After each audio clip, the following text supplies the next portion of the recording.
Hello, my name is Noah Nichols, and this is my co-host Kev Nevick, and we are here on the inaugural episode of Indie Digs, and we are going to talk about a movie called Mister Limbo. And yeah, I guess the setup is a man wakes up, just tried and true type of take a story, and he wakes up and he has a parachute and he doesn't know where he is. He's in a desert. So, yeah, let's just dive right in. Let's start right there. Hmm. And as a good, that was my first bit in the commentary track. I talked about this, and I think it's a good place to start.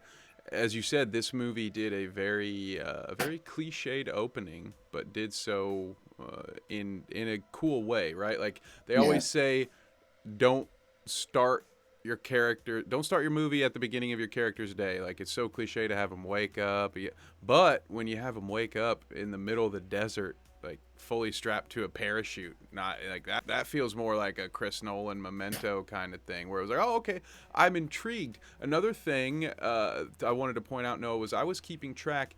It was 5 minutes and 40 seconds before we heard anyone say a word. And Thank at you that for, point, it was him yelling no or something. Yeah.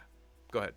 yeah, thank you. I was going to wonder that. I was wondering that myself and I forgot. I knew it was a long time. It actually, in a way, seemed a lot longer, but just the way that they did it, it was very artistic and kind of glacial pace. It was not that it's like a dig, because like I remember when I started watching it, and I made reference to this in our Halloween Ends episode, but I came from that big, like, ridiculous roller coaster ride of anger into like this soft bed of just indie artistic cinema.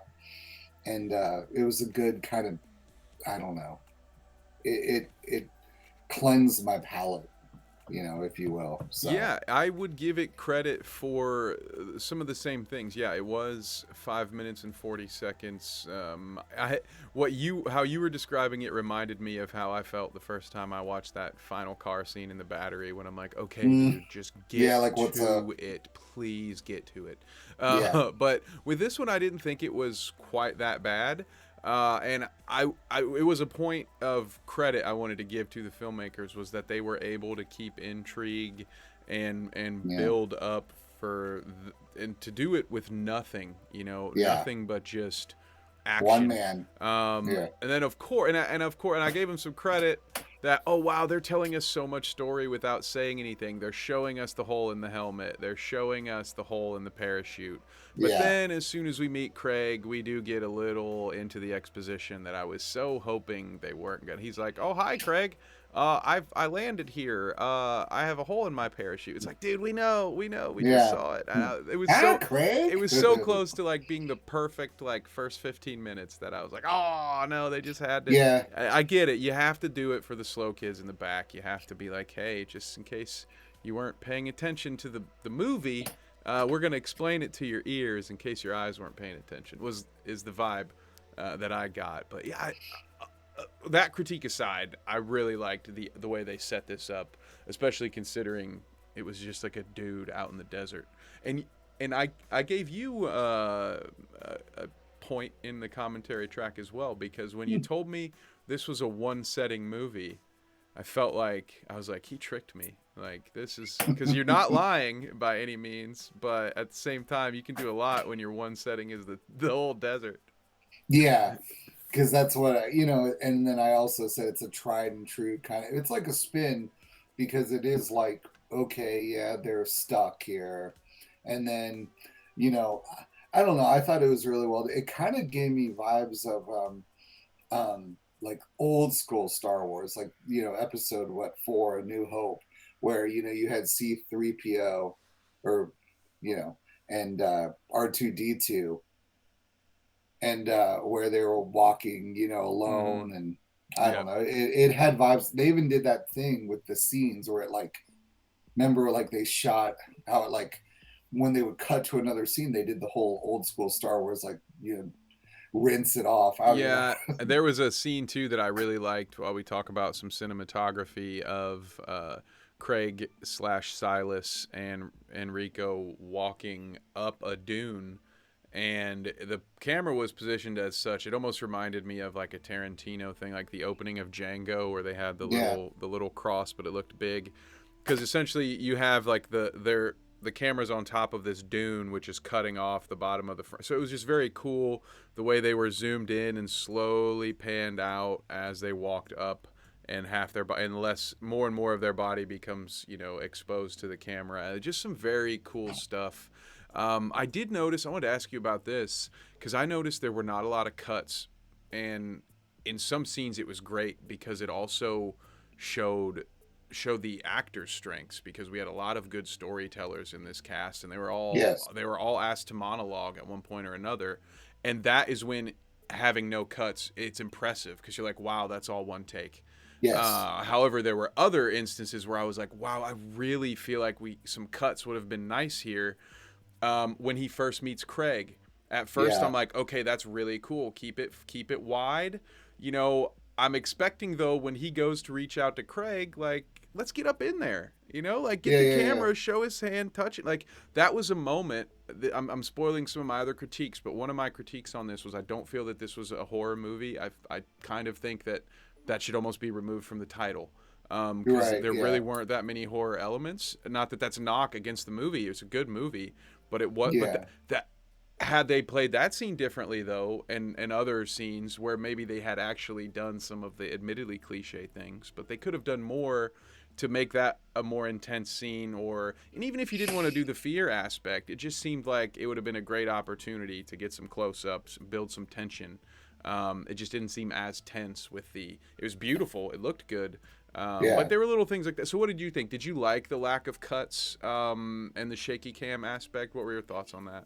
I liked the no cutting. I felt it was like kind of natural, but you brought up this shaky cam thing, and I think that's my biggest blow to the movie. Mm, Because honestly, I think um, the first time I watched it, I was a lot more forgiving just mentally about it.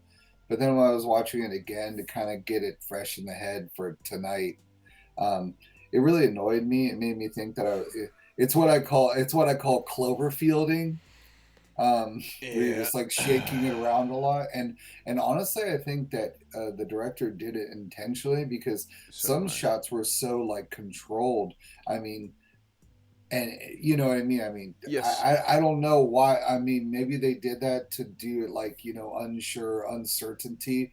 But sometimes, honestly, it looked like it felt like there was like a bully there like trying to like get money from them or something, like pushing the cameraman. It was like, come on, or the director.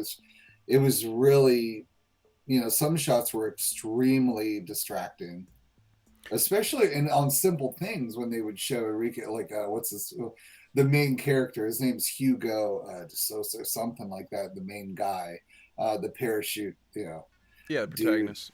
Yeah, and he sometimes they would just show him standing there, just not even doing Mm. anything, and be like, like moving everything. There were a couple establishing shots of B-roll.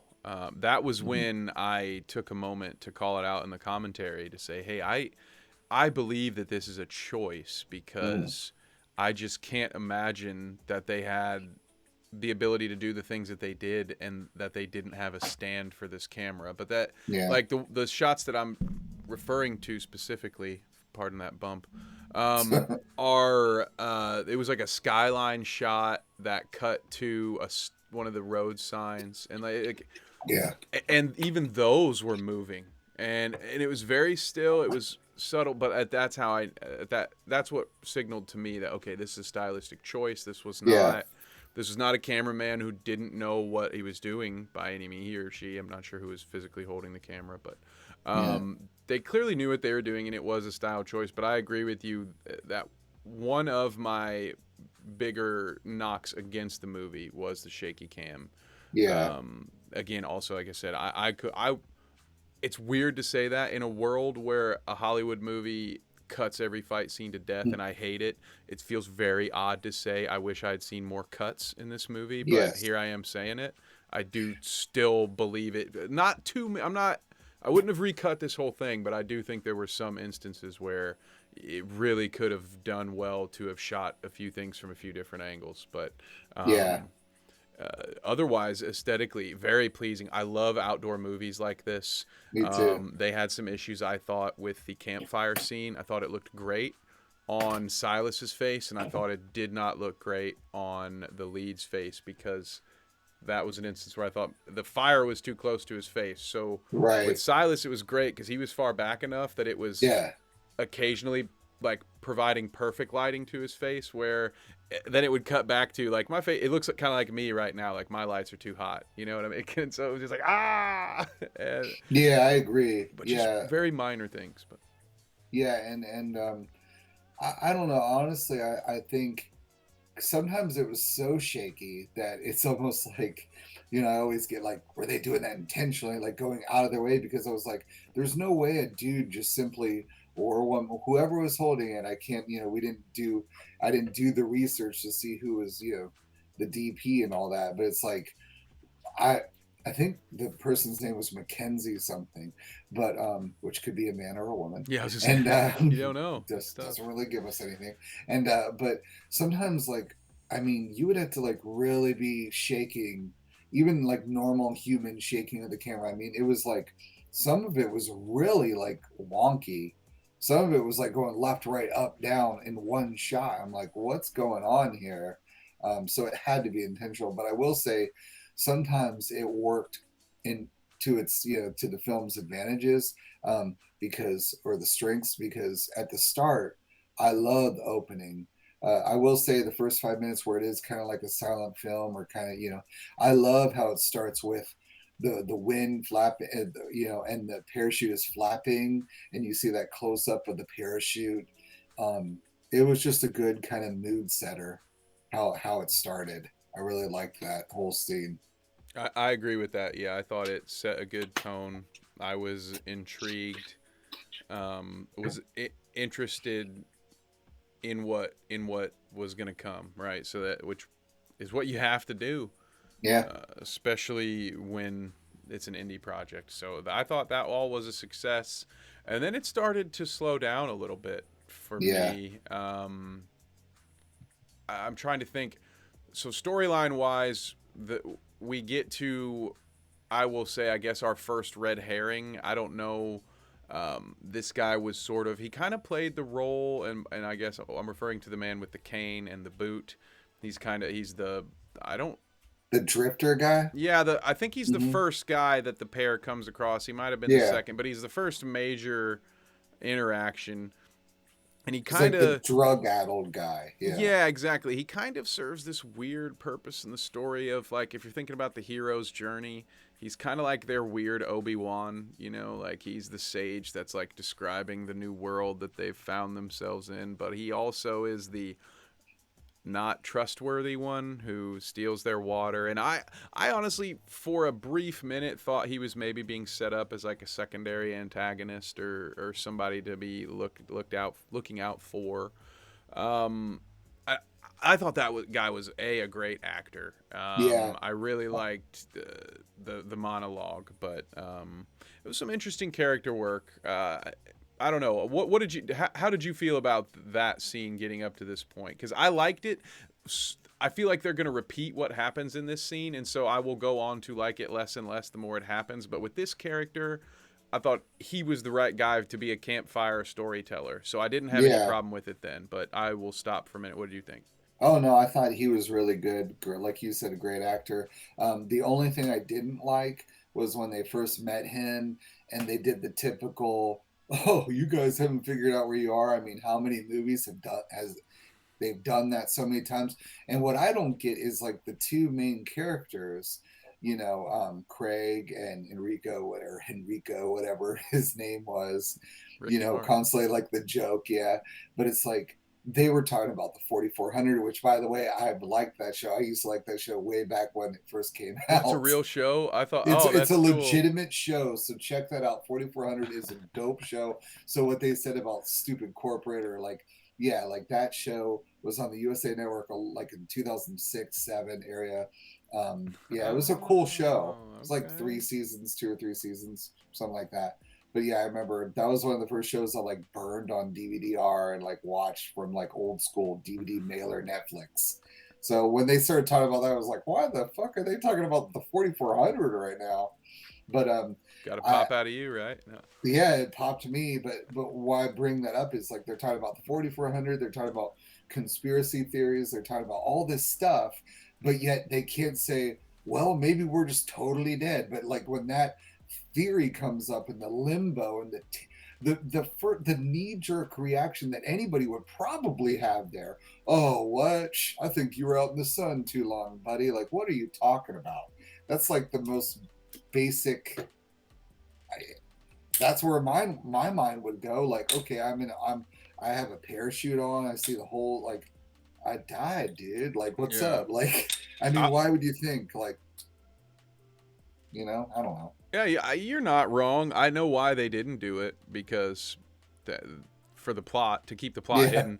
There's a pointing. reason. Yeah, and I talked about that at the end of the commentary. I'd put just a couple of thoughts together, but wanted to save most of it for this. Which, yeah, that I think some of what they did was blatantly with the intention to try to hold like the plot reveal, try to Yeah, hold on to it a little bit longer, which doesn't make sense because I don't know personally. I've had dreams where I thought I was dead because it was like a lucid dream. So it's just the only reason that neither of the characters thought it was because the plot wasn't ready for them to acknowledge that that's what it was yet. But yeah, with a title like Mister Limbo, right. what else are we thinking it's gonna be? Yeah, Um, that's exactly what you brought up. Is yeah, it's like they weren't literally with the title, the setting, everything. It was inevitable what it was. So why did the characters even just put it out there once? Like the two main characters, they should have just said something, like even like an aside about it. But no, oh that can't be no. I mean, and they didn't seem like in denial type of dudes either. Like, oh, I don't believe that I'm dead. Or like they were very laid back. It was almost like a slacker comedy how they were talking to each other. yeah, it did have that vibe, and Yeah. that kind of points to another of one of the I guess issues that I had with this thing is I didn't understand what what the goal was for this movie, what the obstacle was. And I get that it was a bit of a character study and that the whole point of this movie is just to kind of think about death for an hour and a half and to just get a Yeah. different perspective on it and to just kind of Or make you reflect a little. I think that was what this movie was setting out to do, but I don't know like, it. Sorry. oh, I was just like maybe like focusing on life's regrets because they were really like kind of pining over who they were, or what happened and stuff, or their lot in life. Like Craig said, he didn't he say he was like a trash man, or he picked Yeah. up. So I don't know. It was like death and regrets and all that stuff. It was just a weird way to go about it. Right, and kind of what I'm getting at here, which is that like there was no I found myself about an hour into the movie, hour 10, wondering like how the hell are they going to end this because they haven't Mm. established what the goal is.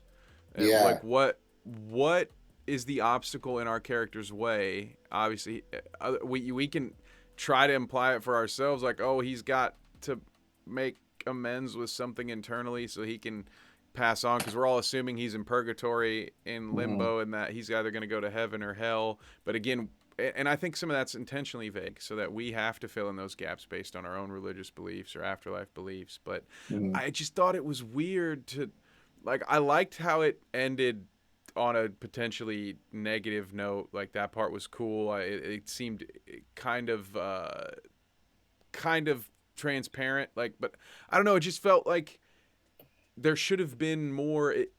He didn't. They were just kind of moseying about, like you said, in the afterlife. There was no, we need to go do this thing. There was no conflict other than like they didn't really do anything. The old man steals all their water, but they didn't do anything with it. You know, where it's like it didn't actually become a conflict. It didn't. Nothing. There were no. I'm so used to there needs to be an incident or something's gonna happen that makes our characters go do something else that will push this plot forward. But this was just like, oh no, they sat by a fire and then they mosey around and then Yeah. they sit by the fire and then they find someone else. Um, You know, Yeah. they did the take the drugs and stuff. So I don't know. Which so I'm not saying that it wasn't there. There was some of it, but Yeah. it just didn't feel like these characters really had agency, and I didn't know what they wanted, what they were after. So the I don't know. It's still like I said. I didn't dislike the ending. They were able to kind of pull some. They're able to tie up some story ends that I was actually afraid they weren't. I was like, oh God, are Right. you guys really not going to tie this up? And they just waited till the last minute. And I'm going to be honest too. I kind of wish they'd spent more time with that. Like I know Hmm. it was meant to be like a big gotcha ending, but if they had sprinkled in more of that throughout the story, they could have gotten more out of that horror vibe. They could have because they did some really cool stuff when they did that audio distortion Hmm. And and the jump. sightings Yeah, of the, yeah. exactly. They could have done so much more with that, and then I think it still could have played very well at the end. But Yeah. I mean, I agree with you. I think they could have done more with that aspect because, I mean, if you're going to put an old school phone, like in the sand in the dunes, which I which was a loved, which really was cool cool. spot. Yeah. Yeah, yep. Yeah, I knew you'd like that that, was, yeah, that was when the movie, and I knew you'd like that too, right? Mincy, but like that movie, like that was the hook to me. Like the parachute intrigued me, but when I saw the payphone in the sand like that, I was like, okay, that's really cool. Mm-hmm. Um, but again, but and again, And um, again, you say, they were kind of meandering, and there was what was the goal or anything. It's almost like they just put that payphone there to be cool, which admittedly it was really cool of a visual, but there was no payoff or no explanation. Like even when we found out what the world truly was and where they were, why the fuck was that payphone there? Because he picked the phone up, he couldn't, which I did like that he couldn't remember 911. He had to like think about the memory of like what is 911, what which number was do I call? cool. Yep. Yeah, that was like well acted. But then when it's like a woman like asking for her husband or boyfriend or something, and he's like, well, who is this, what's going on? And Yeah. that's never revisited, not Ever. even slightly ever. So what was the point of that? I know. I'm dying to know. I really Yeah. wanted that. I thought that was going to be a plot device for Yeah. more backstory, it but it would it have been was cool not. if the payphone could have kept coming up in the desert, Yeah. like, and we they could have told a story through the payphone of people losing their significant others or something. But it's just that one time. Honestly, Kev, like I thought when that happened, I thought that that was going to be a main focal point of the movie, and then they just like, no, we're not doing it. We're not doing that. I I thought wonder. they were going to revisit. Yeah. I wonder if some more payphone stuff was left on the cutting room floor at all. I wonder if Hmm. they intended on coming back to it, but it just didn't fit or something. Because it does just it unless it is what you said and it just was. I think this is gonna look cool, which again it did, but again, I'm the guy who says you can't do that. You have to pay it off. Yeah, why are you doing it? Well, and I don't know. It's just the way that it was done. It felt, and it was done at a time while the movie was giving you clues. So it felt like, okay, this should be a clue here, right? right. Who was that woman? Who was she talking to? And again, I didn't expect it to be like a major plot point, but I just thought maybe that we were going to see some flashback to his actual life when he was on a payphone. Something. I don't know. Yeah, I was dying to have that paid off because it was such a visually stimulating scene. It stayed in my brain the whole movie, which meant yeah, like you should have come back to it because you had something there. yeah. So yeah, that was a disappointment. I was thrilled when they finally came back to the Purge Boys, which yeah, I knew from the beginning. As he's telling that story, Mhm. um, he's telling it as if he was just watching, but yet, it's like, dude, he was at both locations. I've watched too many interrogation videos, man. I knew that dude was guilty. The second he said the guy peed himself, so they took him to. I'm like, dude, you went to both. You are more than just a witness, my guy. This dude did some horrible stuff. So to me, it Yeah, something wasn't happened. wasn't much of a Yeah, reveal, but it was still kind of yeah, cool to have it like, oh yeah, okay. I thought that's where you were going with that. yeah. How did you feel about it? Like, was that the ending Um, you were looking for?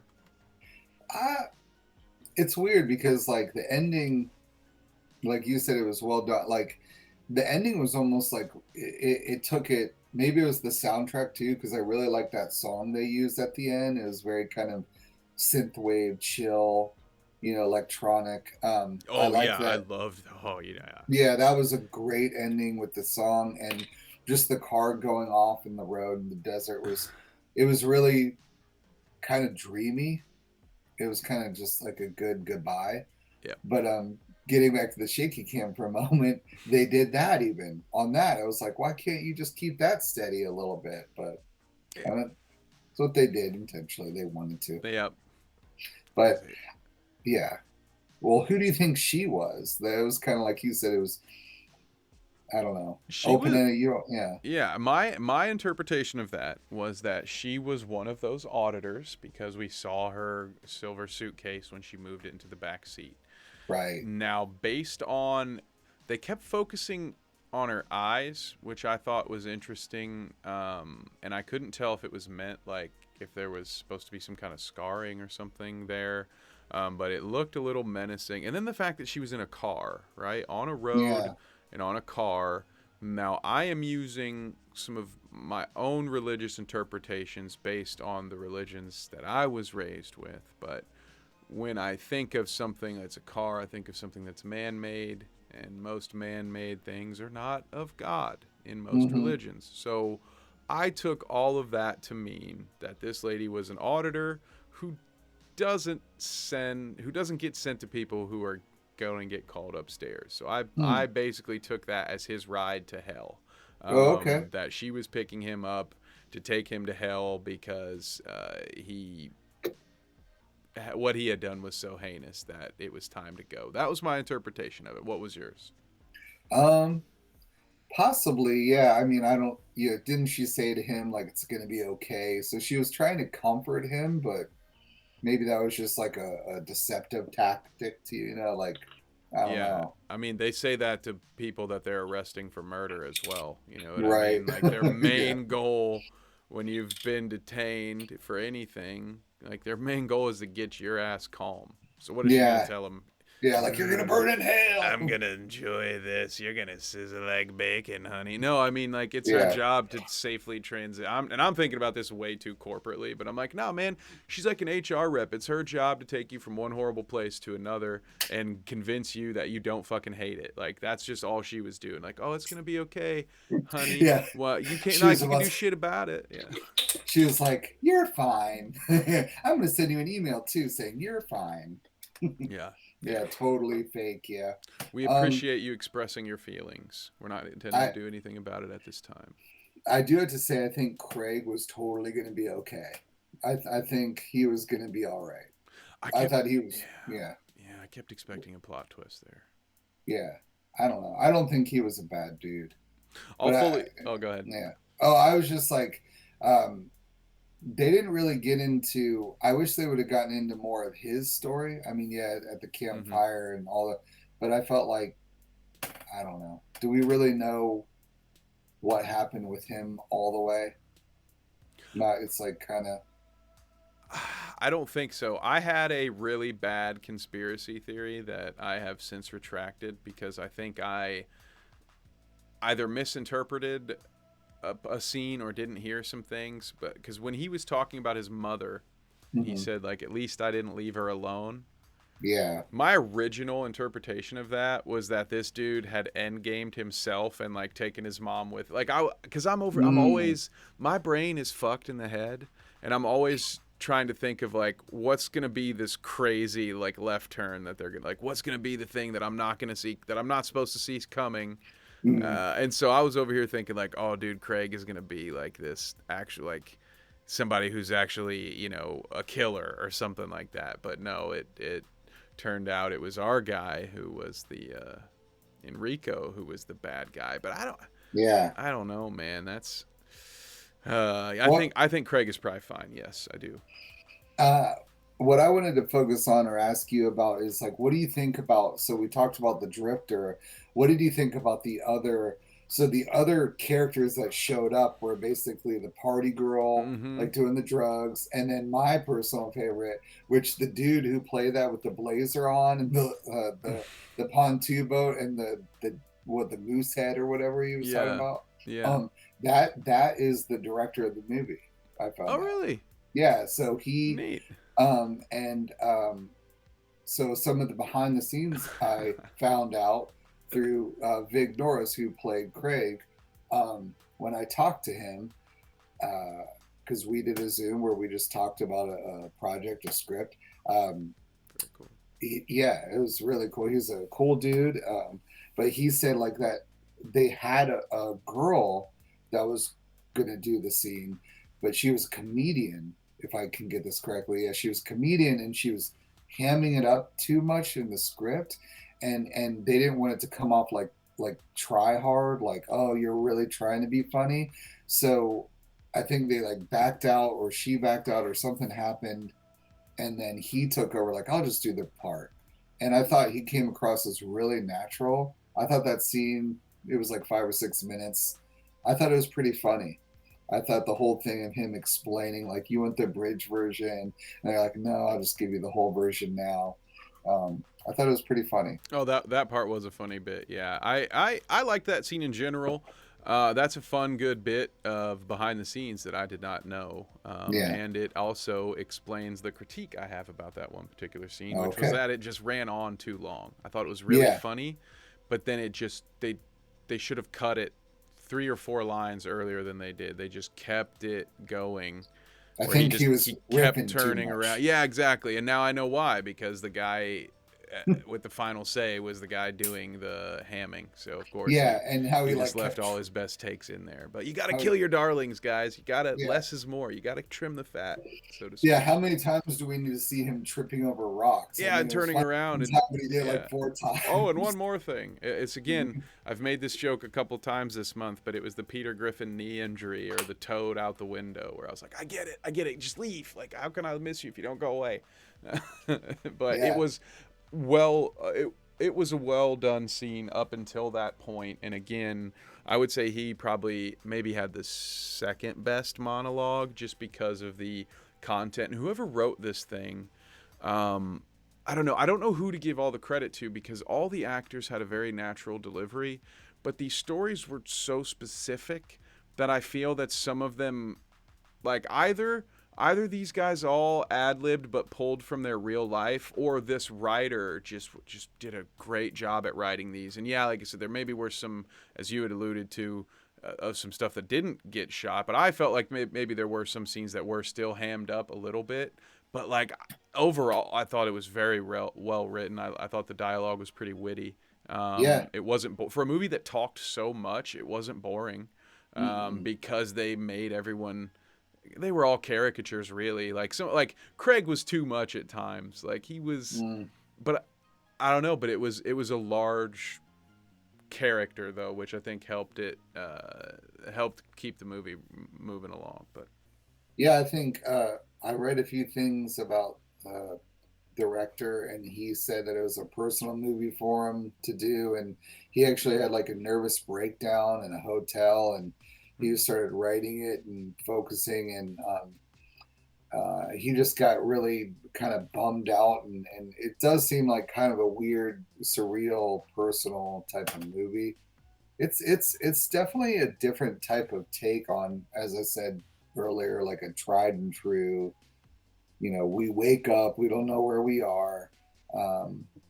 Because at first, even though I loved the dreamy nature of it, I was like, is this going to be so one note? Where I guess in a way the movie kind of was one, but it was just such a, I don't know, I don't even know how to describe it. It was like, obviously this movie won't appeal to everybody. It's a very niche, you know. You can't just like go into work and be like, bro, you gotta watch Mister Limbo. I mean, you it's a could. different. I I might. guess you could. It depends on your buddy, right? Yeah, yeah. If you're open minded like him, no. Because I had people come up to me in college and say, "Dude, you have to watch Requiem for a Dream," and then afterwards I was Mm-hmm. like, "Fuck you! What is wrong with you? Why would you ever tell me to watch that?" Yeah, But yeah. also, I get it. Also, it's a great movie. So yeah, I Mm-hmm. wouldn't. Maybe not at work, right? Yeah, you're probably not going to tell your head of HR, "Hey, you should go watch this movie. It's about death and how to process it." It's like, Yeah. But this movie also is kind of a good, I don't know, it's like a mood setter. It's like one of those movies where you could turn it on at night and just kind of fall asleep, like go like What kind into of a moods are you lull. setting? Not the I don't not know. that kind, guys. Not No. that kind. I don't Yeah. think. I don't think this would be a good date movie. No, I no. don't, I don't. you know, I You don't both, know. at the end of the date, you both start just revealing way too personal things about each Yeah. other. Like, yeah, I when I I was eight, cheated my on you. cousin drowned, and I couldn't save my cousin, and I've been living with it. Yeah. I never told my parents, and for 8 years we searched those woods for my cousin. I knew he drowned all them years ago. Why are you telling me I this? don't know that goddamn movie. Are you an angel? Are you here to Tell balance like my your girlfriend, scales? I cheated on you. What are you talking about? This is our first date, idiot. I just feel bad. Oh man. I don't know. I don't know. Yeah, it's Arby's pretty cool. yeah. What about the whole line that everything is everything? Like what do you think that was? Oh, Like that thank was you the for thing that I really was like bothered by because it was like, okay, did you just do that to be artsy and just like super like alienating or like that's when I love indie movies. I am one of the most indie dudes. I was the asshole Mindy at Guy. Blockbuster. Yeah, I'm an indie guy. I watch indie wrestling and indie cinema, You were brother. that dude judging people for their Yeah, simple checkouts. Like, oh, I yeah. see Ted's checked out his eighth Adam Sandler movie. He won't Oh, fucking. well, how pompous did I come? Not to plug it again, but Halloween Ends. I came off as a pompous dick, so I was like, "Why do we watch these?" Like, yeah. So like, I am that dude. I mean, when I worked at Blockbuster when I was like a teenager, I would literally, I would have like like women soccer moms like ask me Oh, for a name movie. Yeah, they dropper. were pretty good looking, and like they would ask me for a movie like recommendation, and I would go like really out of my way to because we had like 5 free rentals a week there when you work there, I and I see. would just get I would get all the really indie movies because back then you still had the VHS tapes and you had the DVD whatever. So I would like get I wouldn't go for like fucking Bone Collector with Denzel with has 100 copies or some shit or the That's a whole good nine movie. yards of Bruce Willis. It is, but I'm just saying At like I least would one try to go scene of for it the is. What? yeah yeah. But I would go for that like one that lone VHS tape that like oh like it was a Sundance Film Festival selection in like 1997. Cool. So and I would watch that shit and I would recommend that and then they would come back and they would really like it because some people like kind of unique experiences in cinema. And I do think that Mr. Limbo was kind of like that movie that you don't come across every day. It was definitely made. I think it was made with love and feeling. I don't know. There's definitely no corporate nature to this movie at all. Yeah, You know. I would agree with that. Yeah, because this really did feel like I talked about it before. I think we both have at this point. It's a character driven, just really. I mean, most of the scenes doing a commentary track was hard Oh at yeah. times because you want to be respectful. You don't want to be talking over the dialogue. That is not good for the user experience. You're trying to add to this movie, not fucking Mhm. give someone a headache. And there were times where people were just talking for minutes at a time. So I'm sitting here Yeah. just watching a straight blue line go across my screen, just like I'm such a terrible content creator. Like, goddamn, why do I even do this? But it was just there was a lot being said, but um, I don't know. That's the kind of movie that it was, right? You could say the same thing almost about what was it, Once Upon a Time in Hollywood? What the fuck Hmm. was the story of that movie? It wasn't. It was look at how cool Hollywood used to be, and here are some like little short stories in the mix. Like, so I don't know. There's room in cinema for these films, and I appreciate when they get made because it opens up a whole world of ideas for other people. It can't just be Neil Breen going out to the wood or going out to the desert and making movies. Otherwise, no one will make any good desert movies. Yes. Also, we're watching Neil Breen on this show at least once. I'm telling you now. All If I have right. to do it myself, I will. No, yeah. Well, I'm up for anything on indie digs, brother. You remember you Yeah. said that. You So just remember you said that, brother. I say I'm quote me on this. Watch Cool Cat Saves the Kids. Okay. You I'll just watch anything. I'll tell you what, I'll even watch New Kids on the Block's concert. were you? I know that. Oh man, that's gonna dig up some old wounds. Were you satisfied with the way that this ended? Uh, Would you have done it differently? I guess maybe as a secondary question. Where um, I don't know. Like I said earlier, I liked the way that the shot and just kind of like the car. I didn't really expect that because they did do a good job at setting you up or making you just get so used to it, like a glove, like the whole desert and staying in that. And then when he came across the road and the girl, that was kind of like wow. It was, but I do agree with what you said earlier about they could have let it kind of breathe a little more. It almost like it felt like they rushed to that ending. It was like, okay, Craig's going. Okay, he's gone. He's going to be questioned. Okay, now he's going to. They did do like, was it after Craig left or near the end where like they had um the protagonist, the parachute dude, Enrico, whatever. They had him like go to a pond, and that seems like 4.5 minutes. It was I long. thought that was the end of the movie when it went. Yeah, Yeah, at first. Yep. and that's another down that's that's another downfall, of indie movies is where sometimes they really put too much ketchup on the fries Yeah. and they're like, I want to be so artistic. And then they're like, but this scene is 4 fucking minutes long and there's nothing going on other than him taking his shirt clothes off and going into a pond and just feeling free with life. And then they have the lens flare, like the sun. And Mm-hmm. you're like, okay, well, I've seen this shit a lot and I'm a big indie guy. So, this kind of bothers me. But then when they got out of all that and then they got to the road and the girl, I liked it, but I felt like they could have, I mean, they could even added tension there. They could have had, I felt like he went to the car way quick. I felt like they revealed that way quick. I mean, they could have had her, I mean, you had that whole, obviously that was like a really desolate road. Wherever they filmed this movie, which I don't know exactly where they filmed, I think it was somewhere in California maybe, or I'm a little hazy on that, but they had that lone road.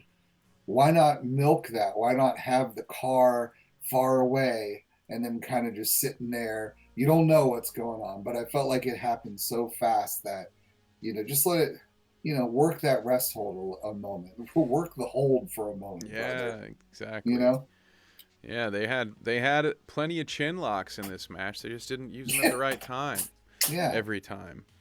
yeah. Yeah. I feel similarly. I liked the idea of this ending. Hmm. It's I'm glad it wasn't just a easy happy ending. I'm glad that they put some thought into it and left it ambiguous because Yeah, I'm sitting here still with my take being that he did not get a happy ending. I'm sure others will look at it and say that he did. And I think that was probably part of it. I think maybe that was done intentionally so that we could both do that. right. Um, but yeah, I honestly, I one of the things I was thinking about because whenever I don't think it's good enough sometimes to just say I don't like it, right? Like I don't like the ending. Okay, well, why not? What would work for you then, right? So, Hmm. just for the sake of the conversation, I think it would have been cooler to have Craig move on earlier in the movie and actually spend some time with our character by himself trying to Yeah, now navigate this world. It's just kind of like you said, Craig's gone, I'm taking a bath, or I think he takes the bath and then Craig's gone. yeah, I agree with you. The bath scene was way too long. It felt like the kind of scene you end a movie with because it felt like, okay, he's letting it breathe. And I was going to yeah, be very unsatisfied with that ending, but I was also not like it just slowed everything way too down. It's like there's only 10 minutes left, dude. Now is not the time to put your feet up and take a breather. Now's the time yeah, to run through the finish line, and then we can all take a breather together at the end of the movie. yeah, So I did think the pacing was weird, and I think some of that could have been solved by having Craig leave earlier.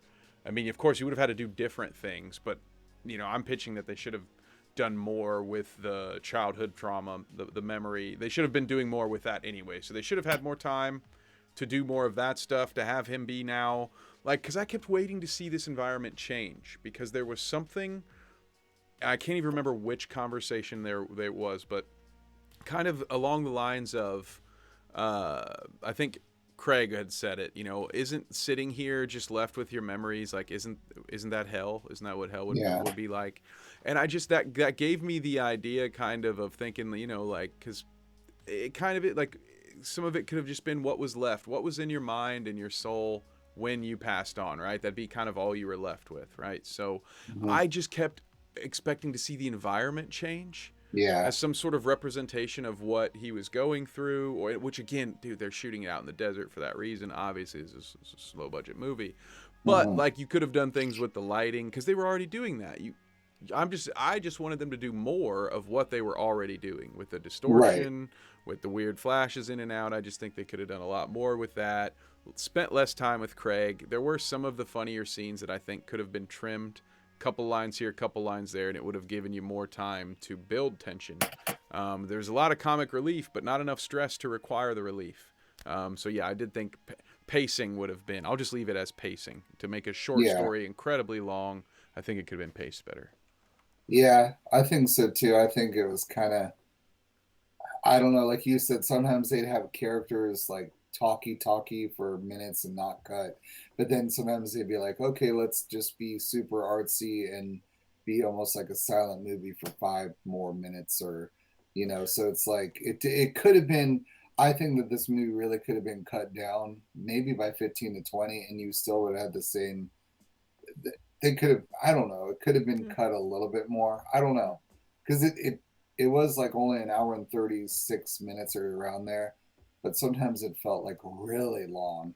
I think, like you mentioned, like around the hour mark, you kind of feel a little fatigued.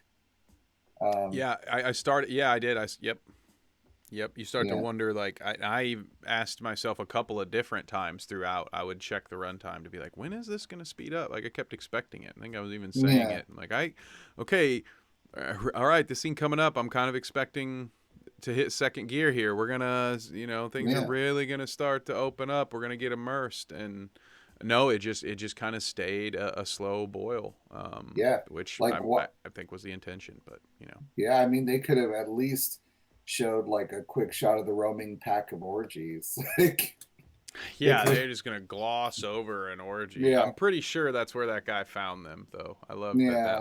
that little joke of, we weren't there. And it was like, I bet that's where he found you guys. I do He was like at his an line when he orgy. was like, "Don't worry about it. The feelings you have right now will subside." Like, And that would have been and then it should have they had ended a right cut. there. And then there were, I Yeah, think, there were more lines after that where it's like, oh, you had it, you had a good, you got to know yeah, when to walk away. Uh, yeah. It you could tell that he was riffing too, the director in that scene, because like when he was walking away and he was like, I like talking to you guys, but why'd you sully it with being mean to me? Like, yeah, like that shouldn't have been in there.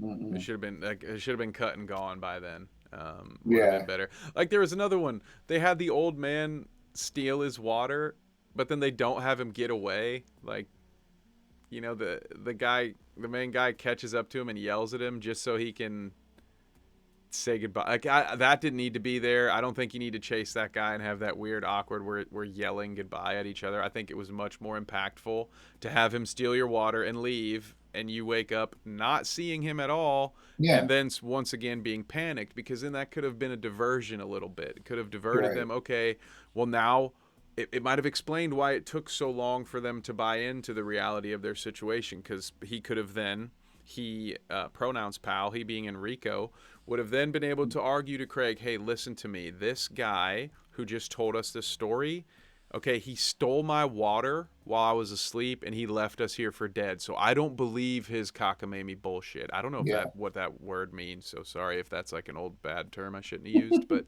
I'm learning. I don't think It cockamamie has feels like been a canceled. bird, but Hmm. next thing I know, someone's gonna be like, "Did you? Oh my god!" Did you? But so Yeah. I don't understand. I think that was a good, could have been a good opportunity to plant more seeds of doubt and to allow, because they pushed it in that direction anyway, right? With these guys continuing to ask, right? We, is this what you think it is? But they had I don't know. It would have been more impactful to me if they had more reason to doubt him because they didn't get to have that weird, awkward conversation after he stole his. Why are you having him steal his water and walk? I don't know. It was that part felt mishandled. But again, Yeah, in general, I mean, I did really enjoy this. I can't not nitpick.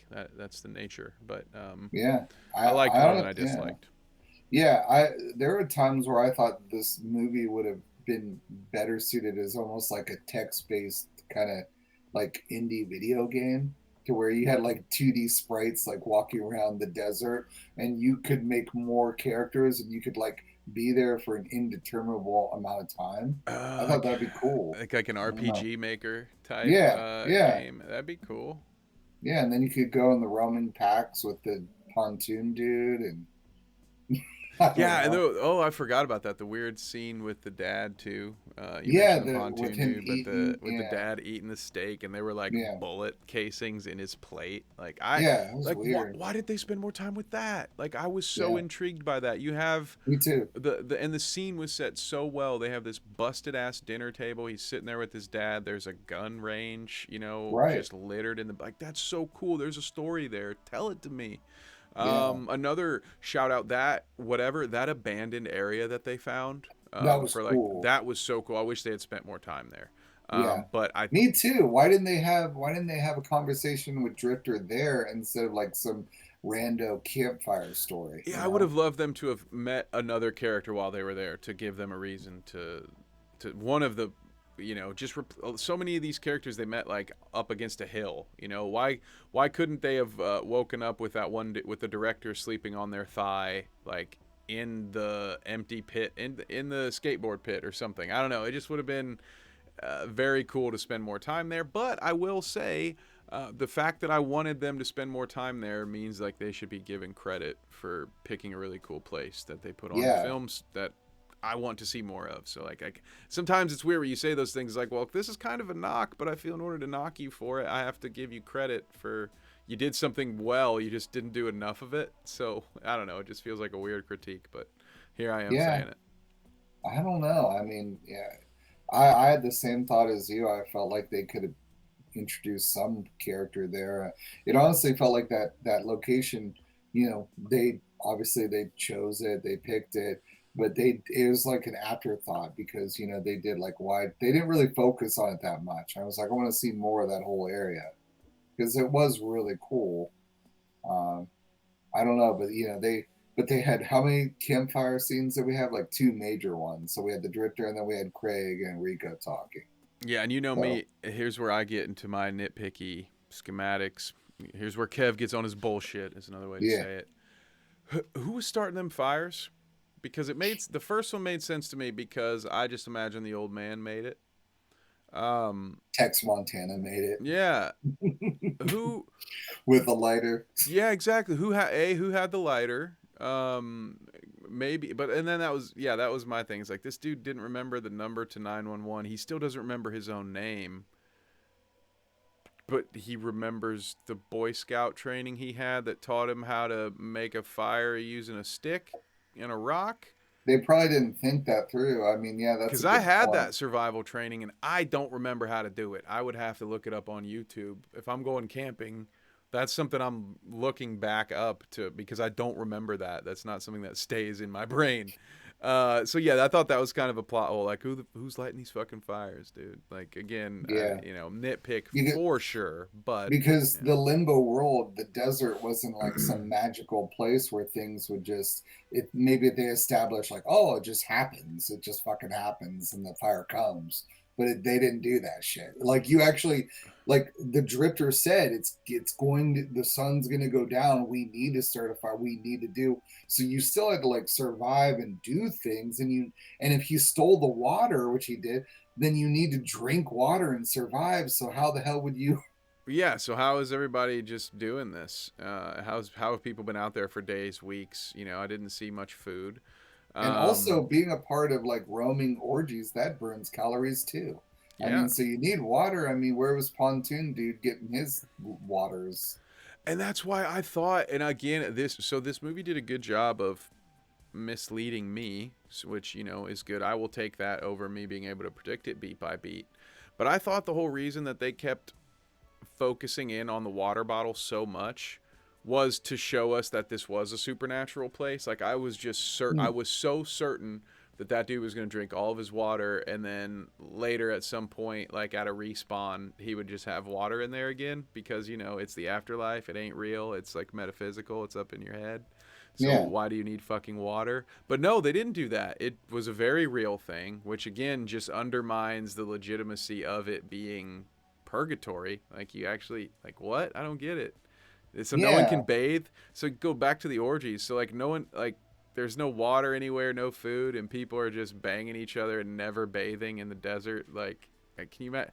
Anakin Skywalker is going to come down there and just laser all those dudes. There's going to be yeah, sand in everyone's orifices, and he's just going to go order 66 on them fools because he yeah. hates That's right. sand. Yeah. Yeah, he's gonna just brutalize writhing bodies in ecstasy. I hate you. Okay, so I don't know. What else do you have? I think we've covered everything that I remember about the film off of one viewing that I know that I want to talk about. But what else do you have in the oven there for us? Um, I would say sometimes, like when the conversations would get serious, they would do a lot of telegraphing of like you would hear the kind of music, the soundtrack swell up, and you're like, oh, here we go. Here's a Full House moment where you're sitting, you're having this like serious discussion, so you knew it was going to be long. I wish Mm, things like that weren't telegraphed so much. okay. Um, it's kind of like dictating, telling me that I need to like pay attention Yeah. or this is really emotional. Yep. We got some deep I don't, shit coming at you. yeah, I don't really like audio cues like that. And honestly, Okay. if you really add up all the scenes that were like, 4.5 minutes, 5 minutes, there's probably, I don't know, I'd have to watch it and do a study because you said it was what, 5 minutes or some change before any dialogue was uttered. In 40 seconds. Yep. Okay. Okay. So like I would like to go back to the movie sometime and add up how much time of just shots where nothing really like no Mm-hmm. dialogue, no cutting, because I bet there's like at least 25 to 30 minutes of just straight up chilling, just walking, no anything going on. No, that's fair. I would love to see what that is. I think that number's high. Maybe. I think it feels heavier than it is. So like I Mm, agree with you on principle. Like everything that you said I agree with. I think it's probably like 15 minutes, but mm, that 15 minutes that feels like 30 because when nothing's going on it feels really slow. But you could be right though too. I'm just going off of one viewing, but yeah, I completely agree with the sentiment. Yeah, now about the soundtrack, because I liked the soundtrack a lot. Now, I get what you're saying about the audio cues. That's one of the things maybe that I tend to forgive a movie for. As long as they don't. I hate the ham fisted, over the top, spoon feed me the story via exposition dialogue. So I will take audio cues over that, like if I have to pick between the two. But the other thing I was going to say is one of the reasons I liked the audio cues in this movie. Again, I wish they had done more of this, but when it would oddly transition into those distortion scenes, like it would be a very because they kept doing that to you. It was like they would lull you to sleep, and then you'd get the distortion and be like, "Oh, hey, what's up?" So yeah. I thought that part of it was cool, and so for that, like I didn't mind. And then there were certain instances like the audio transitions I thought were so good. And I do want to credit the Foley work. I don't know if they just had really good microphones out there because there were Yeah, what's scenes up? where the wind was blowing characters' hair, but I can't hear anything. But I can hear all this. So I'm left to believe that they did some voiceover work and then some They had Foley. to. But then there are other scenes where it just kind of, like you can hear so yeah, their Foley work that dude, props to the sound effect people. Like Yeah. any and all of it. I thought that was some of the best work on the movie was in the Th- sound. That's pretty cool that you mentioned that because that's one of my first thoughts I had when the whole setting. I was like, wow, they really took care of the audio because not only the wind was just concealed, like you couldn't, it wasn't distracting at all, but also the dialogue came in super crisp. I mean, like everything sounded really good. So I don't know if they had, lapel. Like I don't know if they, I don't know how they mic'd it. Had shotgun mics. I don't know what they did, but it sounded really good. Yeah. I would love to know what they did because it did sound good. Well, in close, I would say that it's a good possibility that I could just send a message to Big Norris and maybe we could have him on a special 1.5 episode interview with him. I don't know if we'll put on Indie Digs or something else, but we could have him on. Yeah, that would be awesome. I would love to have that conversation. So Mm-hmm. looking forward to that. And the only way that you out there will know about it is if you are subscribed. It might help to follow us on Twitter. That could help too. I'm sure we'd post about it. So find us on the internet at Criticult, wherever you get your internet. Yes. And on the subject of internet, Mister Limbo has been put out for anybody to watch for free on Tubi, Tubi. That's a app. Oh yeah, we should have started with Yeah, that. yeah. Also, and spoilers. Full spoilers for the movie. and it's on YouTube. So literally, all you have to do is type in Mister Limbo Limbo, and it should come up. Who has it? Like, what's that dude's Limbo. What? the YouTube channel? It's like a It's J Joe Blow Joe Blow movies. Yep. movies or whatever. Yeah. So that was put on there, and it's on Tubi, so you can see it for free. You don't have to pay anything, rent anything. Um, I do think I will go on record as saying I do think like this movie is really, it's a late. I feel like I need to like go take a bath or a shower and then watch it. It's like a kind of relaxing movie because there's not really screaming or any like wild. It's a very kind of like, as they would say, the kids would say, mumblecore indie. It's very like kind of chill. Mark Duplass would love it. Hey, Is that how there you you pronounce go. his name? I think Mark Duplass would watch that in the bathtub with a glass of, Oh, I'm gonna say a red wine, but I don't quote me on yeah, that part. yeah. I think, I mean, it's hard to really hate a movie like this because it's just an indie outing, and it's you can tell that they didn't have a lot of resources, but what they chose, what they picked for locations was cool. I do think the actors did a good job, really good. I thought the chemistry between the two leads was really good. Um, Agreed. Yes, yeah. yes, that was a good point. That's something I noticed, especially early on when they were still in the "I don't like you" phase. Hmm. That was a very good, entertaining chemistry. Yeah, so I thought, again, same critiques as before. I do think there were some scenes where they let him riff too long, but man, like those two had some good on screen chemistry for sure. Yeah, absolutely. And I can't remember the name of his previous movie, but I read that he, well, I was told this too, but they had a scene with each other in a previous movie of the directors, and then the director intentionally, like specifically wrote that movie for them to be the two leads. So it makes sense. He knew they had chemistry, so he was like, okay, it's going to work here. Very So, cool. mm-hmm. Nice. But yeah, so are you two thumbs up, or are you like a thumb and a half, or like I'm Hmm. I'm fading out here. Whoa. Yeah, I don't Yeah. know. That's a tough one. I've yet to come up with a proper scale. Mm-hmm.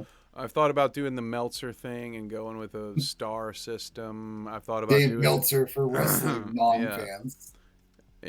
I've thought about doing a 10-point scale. I've thought about being old school and like giving everything a grade out of 100 and like giving it an actual letter grade. But I don't know. Sometimes that stuff just gets too difficult. And even in times like this where we spend over an hour talking about a movie, I have a really hard time sometimes committing to like a number that I can put on it. So what I will say is this: I suggest this movie.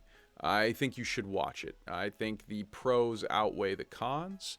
I also find it difficult to give a score to indie movies. Like we need to come up with a separate grade because Yeah. I don't want to grade this movie on the same scale as Halloween Ends, because I believe if you gave the crew that made this movie, the budget that Halloween Ends had, they would have made something amazing. Oh However, yeah. if you Hmm. had put that same crew with their newly given Halloween Ends money and then now forced them to work with the Warner Brothers or whoever, they're gonna have the same headaches that anybody who tries to make a major franchise. So it's a tough thing, right? That you can't judge these types of movies equally. You just can't. So I don't know. Yeah. For an indie movie, I would say it's probably like an 8. You know, like it's a very solid indie movie that I would watch. Again, my big critique here is in the title. I don't Hmm. think this is either. I think this is neither a horror movie nor is it a survival movie. No. And I think the only reason, Noah, tell me if you agree with this. I think the only reason they did that with the title is, again, they're trying to preserve that first act plot twist of you're in purgatory. But like you Yeah. called the movie Mister Limbo, so like the cat's out of the bag very Yeah. early. So just like don't try. I feel like they're miscategorizing their own film, and then you're gonna have people who are mad. Like you'll see it in the comments or something like, "Well, this isn't a fucking horror movie," and it's not. And if I was specifically looking for a horror movie this close to Halloween, and then I sat through that for an hour and a half, I might be frustrated. Like if I Yeah. didn't Yeah. know what I was looking, like if I was looking for something else, I'd be mad at this movie even though it did nothing wrong. So I would implore them to like maybe retitle this movie on YouTube to more properly categorize it for people that would watch it. But anyway, Yeah. definitely suggest the movie.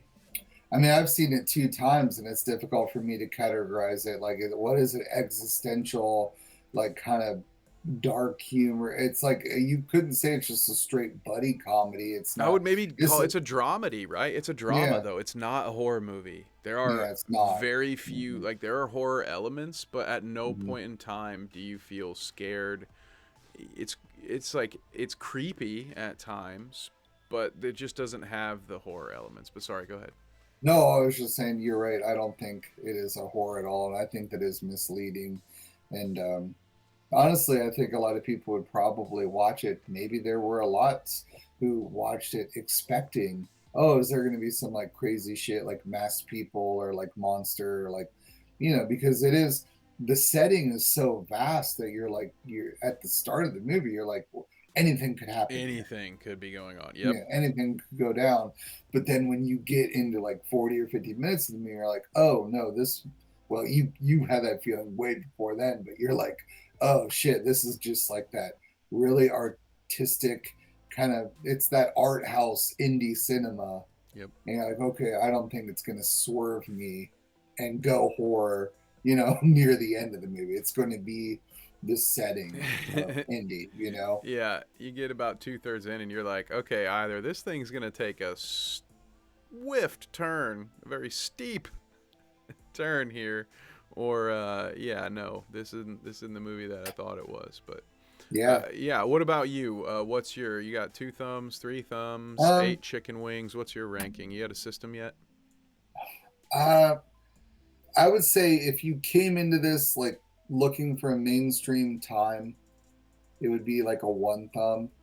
But if you're going into this with like the indie mindset, which I did because to give a quick story. So at my work, a person told me that their friend was involved in it, which their friend is Vig, is Craig. And so I went into it knowing that it was going to be super indie. So if you go into it and you respect indie cinema, then in my opinion, it's maybe like a thumb and a half because there are problems with the movie but then again, I mean, the problems seem like they intentionally made them problems Right. because the things that they did that were quote unquote wrong, it's like if they wanted to fix them, they easily could have Yeah. because, like you said earlier, this was a perfectly capable movie. And I do have to say, because we'll probably close up shop here soon, but the director, I was told, uh, I believe his name is Robert Putka or Putka.